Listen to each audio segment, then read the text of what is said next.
योगेश मिश्रा जी, मैं आपसे समझना चाहूंगी, देखिए आज जो सदन में हुआ, वाकई में जो सदन में हुआ वो यूपी सदन के लिए किसी काले अध्याय से कम नहीं है। भाई इस तरह की भाषा का इस्तेमाल कि खुद वहां स्पीकर को खड़े होकर कहना पड़ा कि आप सदन से बाहर चले जाइए। आज मैं आपसे जानना चाहूंगी, क्या आप इस पे कहेंगे? क्या इस तरह का जो व्यवहार है या इस तरह की जो शब्दावली है, इस तरह की जो भाषा है, मतलब वो स्वीकार्य है क्या?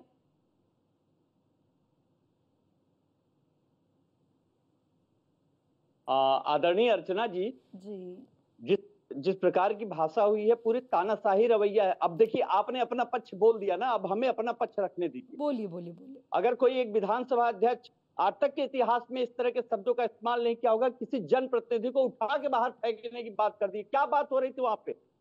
भाई अगर झांसी में 10 बच्चे जल के मर गए सरकार की लापरवाही से, तो सरकार पर सवालिया निशान लगाया जा रहा था वो कि आपके स्वास्थ्य व्यवस्था की क्या दुर्गति हुई है। मेरठ में कोई बात होती है तो उसकी बात उठाई जा रही थी, और एक जनप्रतिनिधि एक बात कर रहा था।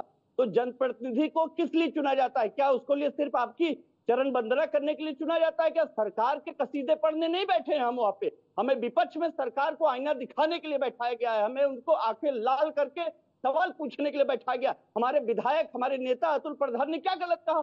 अगर गोरखपुर में बच्चे मरे तो आपके स्वास्थ्य मंत्री ने कहा कि अगस्त के महीने में बच्चे ज्यादा मरते हैं साहब। अगर झांसी में मर गए, कुछ बच्चे जल के मर गए, और हम कह रहे हैं साहब भविष्य में प्रदेश के किसी अस्पताल में ऐसी घटना न होने पाए, तो आपको तो मिर्ची लगती है, आप मुद्दों पे बातें ही नहीं करना चाहते साहब। हम क्या कर रहे थे? मंत्री जी, एक नेता सदन कर रहे थे, अरे मंत्री जी जवाब नहीं दे पाएंगे, आप वही सवाल पूछे जिसका मंत्री। अरे मंत्री काहे लिए बने हो भैया?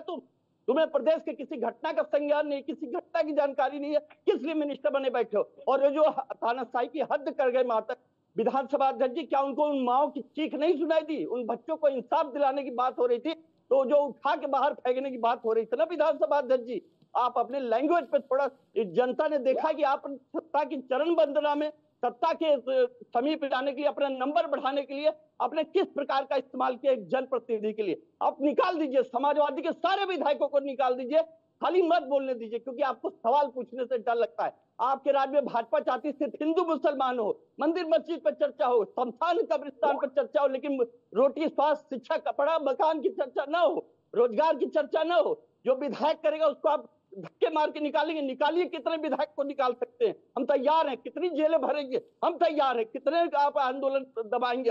हम तैयार हैं, लेकिन आपको सवाल का जवाब देना पड़ेगा।